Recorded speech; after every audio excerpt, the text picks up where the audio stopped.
Hi and welcome to this video from our Consulting Career Series. You can scan the QR code on the screen to visit our sector page. This video is aimed at students and alumni of the University of Cambridge. So consulting, is it the right career from you? Well, we're going to explore a few questions such as the pros and cons of working in consulting, factors to make in decisions, different types of roles and entry routes, and how to align your career choice with your core values. There's a lot to be said about a career in consulting, so we're just touching on some of the basics in this video. You can use the resources to explore more. First of all, let's start with what consulting is. It's an age-old question. What do consultants do, particularly management and strategy consultants? Well, if we were to boil it down, we could look at Mark Consentino's phrase who says, consulting firms are in the business of renting out brains. Essentially, teams of people work with clients to make things better, easier, faster, cheaper, and safer. So if they're doing all of those things, what can they actually do on a daily basis to ensure that these outcomes happen? Well, they'll be looking into using really basic principles. Some firms have very specific ways they like to solve problems, but you can decide whether it's right for you by thinking about the actions that firms take.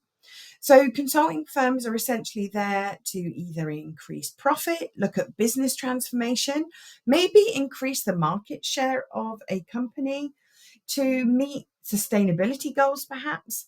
They also might be working with governments or public sector or even corporate entities to win or regain power or keep power in whatever that organization has power over, and that's where things become slightly more political perhaps. You might also look at digital and tech transformation, improving the agility of an organization, making them that looking at that kind of faster, more agile, improve living standards. So particularly where somewhere a consultancy might be looking at development issues, maybe working for a government, or working for an organization that wants to look at the wider well-being. And that could include healthcare. But they also might be looking at lowering cost of product, operations, running the company. Now, of course, some of these things speak to each other and they will cross lines across them. But these are the main areas you might be thinking a consultancy is working in. And they'll have lots of different methodologies for doing this: investigation, data analysis, meeting with people, doing lots of analysis and coming up with solutions. If you're looking for an entry route into consulting, there's a few ways to do that. So the most basic and entry level way you can experience consulting, and you can do that right now, is by looking at doing virtual experiences, maybe on somewhere like Forage. FORAGE. These are on-demand or live experiences that offer insight into the work tasks of industry. The next thing to do is to go to presentations. So lots of firms will be coming into Cambridge or be holding online presentations, sometimes at their offices as well, specifically for Cambridge students or specifically a set group of universities. Some are open to all of them, but they are really, really worth your time if you're interested in a firm. The next is societies. Student societies at Cambridge are incredibly professionally run and have lots of connections with industry and can offer consulting projects. So finding a list of societies to get involved with is really useful, as well as any of the entrepreneurship societies at Cambridge as well. I would really think carefully about looking at EDI initiatives. They can be very beneficial if you're from a background that is traditionally underrepresented in consulting. They will have events, mentorship, and a range of experiences for people who have historically had difficulty breaking into the sector, and they can provide support with actually accessing and applying to full-time roles. Insight programs are a little bit like the alternative to spring weeks in banking and finance. And these are really about taster sessions. They can offer experience between 1 and 3 days in the office. It could be online, but it's a real kind of short way of finding experience in the sector. And then you have your internship. So these are established periods of experience with a consulting firm, either during your study, so penultimate year students quite commonly, but also PhD students, advanced degree students, and also for graduates. So think more about that off cycle for internships. Now, internships are less prevalent in consulting, perhaps, than they would be in banking finance, where it's really prevalent that you get an internship as an undergraduate. Being involved in consulting type activity is important, but don't be concerned if you don't get that summer experience, although, of course, many firms do offer them. Let's have a little bit of a look at the ecosystem, which you can see here. Of course, it's a lot more complex than I've presented on the screen, but we can think about this ecosystem. So you have your boutique specialist firms. This is where a firm is really specialist in a particular sector. That could be healthcare, it could be energy, it could be culture. And they are really focused on dealing with clients in that industry. Then you have your mid-tier, let's say tier 2 as it's well known, mid-size, and they have select expertise. So they might be a lot bigger, but they'll be looking really at a contained market, less specialist in your boutiques, but broadly it might be finance, let's say, so financial consulting, so really broad, but they will be specializing in that. It could be IT, it could be media, telecoms, whatever it is. They'll still be a lot larger, but they'll have that focus. Then you have your mega firms with strategy arms. So let's think about professional services firms here. So KPMG, Deloitte, PwC, KPMG, for example, they are very large global services, but they have their spin out arms. And you will notice that I've just put the boutique consultancy image in a little bubble here. Now, sometimes these firms will buy those boutiques into them, and you can look up the history of those mergers and acquisitions for yourself, which are well documented. Then you have spin outs. So this might be where a specialist firm like an IT company, a car manufacturer, an internet provider, a data technology firm are essentially, their day job is not consulting. Their day job is providing commercial service to the market. Let's take a big car manufacturer or a telecoms company, for example. But actually, they've got a lot of sector expertise. So they create their own sort of boutique consultancy in-house, and they provide consultancy services through that. And then, of course, you have your global strategy and management consultancies that have multiple strands and deal with multiple markets across the globe. And again, you'll see those boutique consultancy bubbles there. Quite frequently, these global, very, very large tier 1 consultancies, we're talking your McKinsey, your Bains, your BCGs, etc. They will buy and they will merge out with boutique specialist firms. They're buying in essentially. When they want to enter a new market, they will buy in a new firm. So although you may start off perhaps in a boutique or specialist firm, you might find that you get bought out by a big firm. And equally, we could have a look at this spin out section again, in that people who work in very large consultancies tend to then go out and start their own boutiques. So it's a bit of a cycle, a bit of an ecosystem, and people do change careers between them. So this is another thing about thinking whether it's right for you. It's about the size and type of firm that you want to apply to. It's also worth thinking about progression and exit strategies when you're thinking about whether the sector's right for you. Now, consultancy broadly, and depending on where you work, have multiple exit strategies. Either you're thinking about being up, out, sideways, going into industry, or something else, public sector, charitable, non-governmental organisations, etc. So you can have a look at those in some more detail for yourself. But essentially what you're doing after you leave a consultancy is either thinking about continuing that journey in consulting or using your expertise somewhere else, particularly in a market you've been working on or focused on, or using your general kind of problem solving and project management capabilities. And sometimes people go out into very, very senior roles.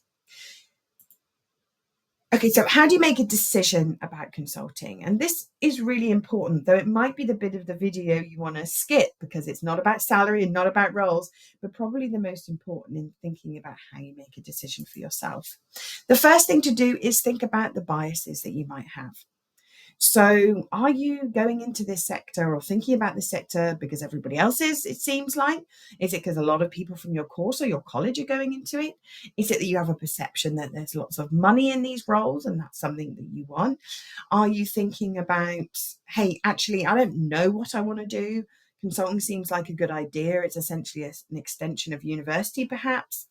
Or are you just thinking, hey, you know, this is a prestigious career on paper, and that's what I would like to do? It's really worth thinking about what's driving this for you and whether it's your own decision, essentially, or something you might have inhabited. And inhabiting our decisions is really important. When we think about our pros and cons list, which we'll come to, and I've put some examples of that on the left, are you inhabiting the decision? So have you thought about what it might actually feel like to be in that office? What does it taste like to eat your lunch there? What does it sound like? What does it look like? Can you really put yourself in that office? And that's the really key thing about attending company presentations or going to office days or internships. Yes, they're part of the cycle of recruitment, but they should equally be about what your senses are telling you. Is this really what I want? Are you going into it because it has a lot of prestige, that you want to go somewhere where lots of other people have gone and it seems prestigious? Is it that you're after that city life and you want to be in a fancy building? Is it that it has, this prestige? I've been to a university, now I want a prestigious job. Is it that more material? Is it that you want the nice house and you think that the salary here is going to help you with that? Or is it genuinely that you want to solve problems, big problems, that you want to use a mixture of emotional intelligence as well as, traditional intelligence? And if it is solving problems, is consulting the right place to do that? Of course, there's plenty of places you could do that. So I just think it's really worth thinking, hey, I've got to live this life. What is it that I want to do? And we'll come on to the pros and cons list in a second. Now, pros and cons are subjective because what might be a pro for one person is a con for another, and what might be a con might be a pro, and so it goes on.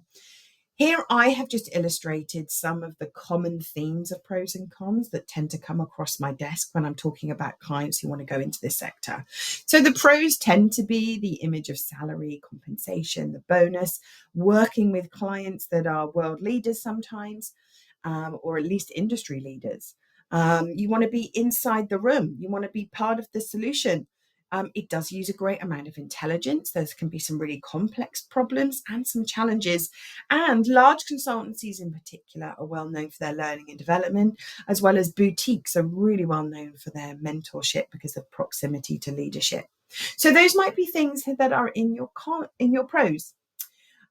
Traditional cons. Well, some consulting firms can come with very, very long working hours, a lot of travel sometimes if you're visiting client site. Not all consultancies have that, but some do.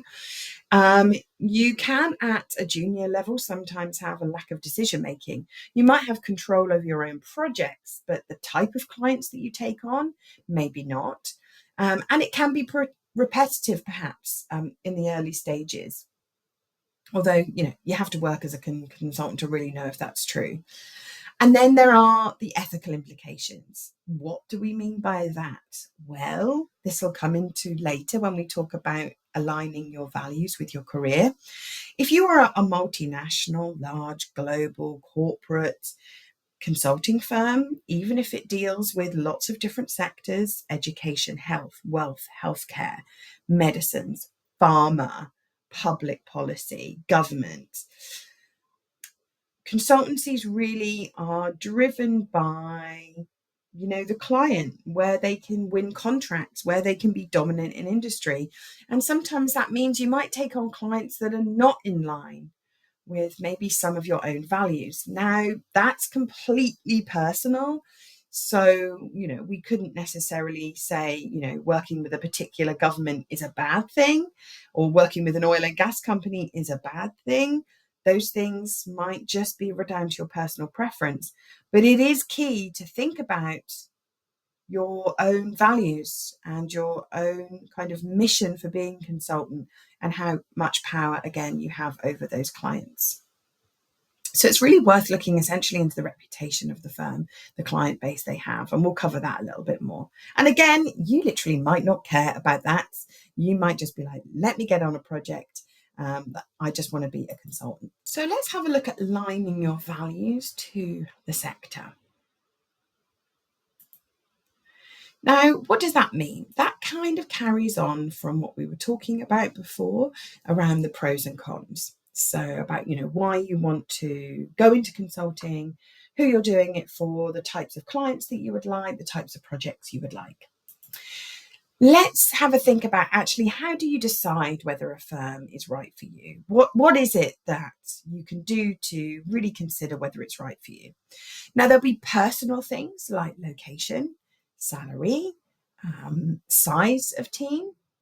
But because salary and location are so personal, let's look at 5 things that are more broad, that anyone could ask. First of all, let's start at number 5 with the size of the team. Is it thousands of people in a firm? Is it 10 people that work together all the time? Is it 2 people that work together all the time? Are you in a firm that the teams chop and change? You are on or off the bench on projects. So think about the size of the team, what works for you and what you might like. And number 4 is time away from home. Are the clients based near the office, in a geographical location that's commutable? Are you expected to fly nationally or internationally? Are you meant to stay away from home on projects for 3, 4, 5, 6 weeks, even more sometimes? So these are really good questions to ask, and that'll be personal to you. Some people do not mind. They want to live and travel away around the world. If you have commitments at home, maybe you want to be a bit closer. The next one is learning and development. So what's that program like for people, particularly new recruits, but lifelong? So are they sending people on courses? Are they doing in-house training? Are they allowing people time off to develop themselves? Are they paying for training? So thinking about learning and development. And that can come down to less formal things like mentorship, connections within the firm that help you to learn. Number 2 is, who are the clients? So I put this at number 2 because, again, this is about deciding whether a firm is right for you.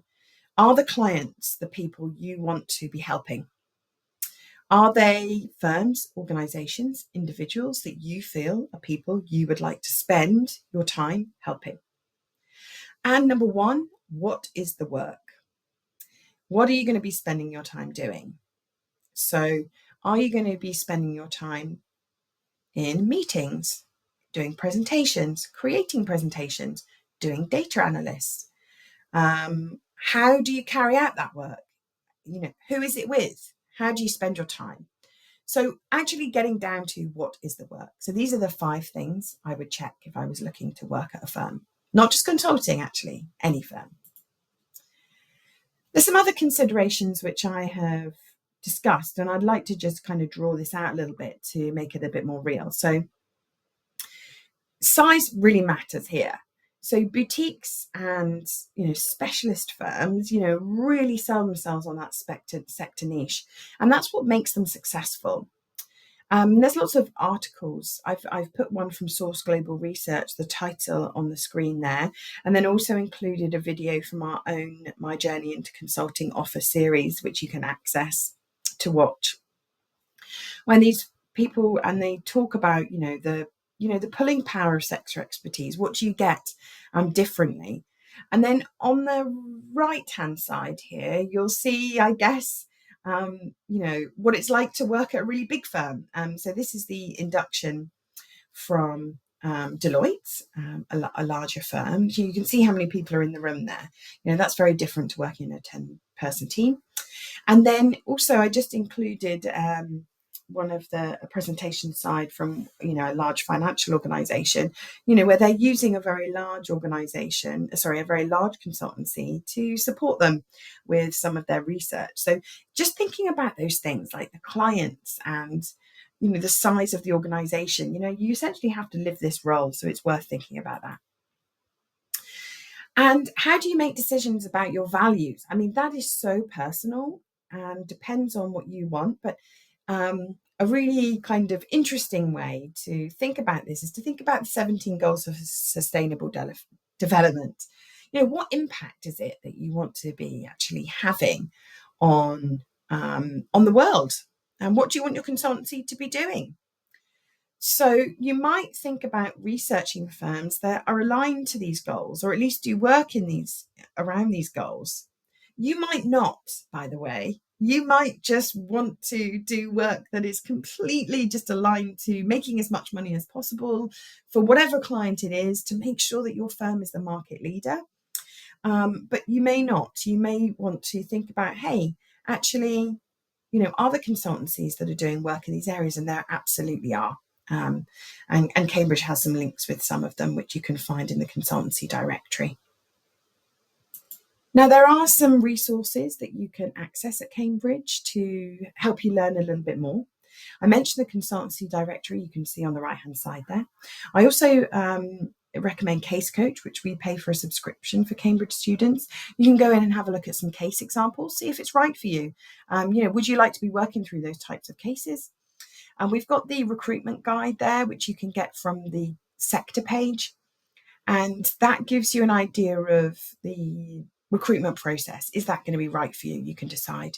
And then again, I just mentioned our journey to a offer series, which you can find on our Catch Up on Past Talks page from the website or on YouTube, and hear from people working actually in the sector. What do they do on a daily basis? How did they get where they are? And how does it feel for them?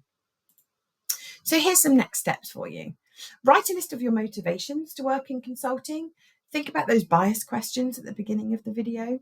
What do you need to know more about? Could those motivations be met elsewhere in other places than consulting?